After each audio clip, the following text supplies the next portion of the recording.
Puluhan mahasiswa yang tergabung dalam Pemuda Maluku Bergerak atau PMB menggelar aksi demonstrasi di kantor Gubernur Maluku pada Senin 22 September 2025.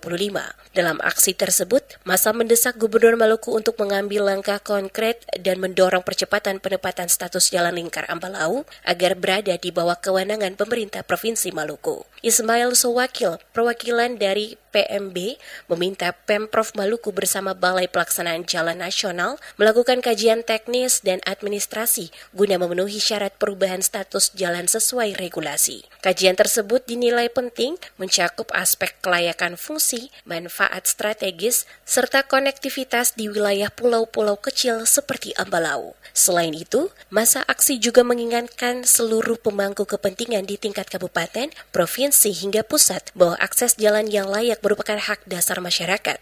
Mereka menilai keterlambatan pembangunan Jalan Lingkar Ambalau berdampak langsung pada kesejahteraan warga setempat.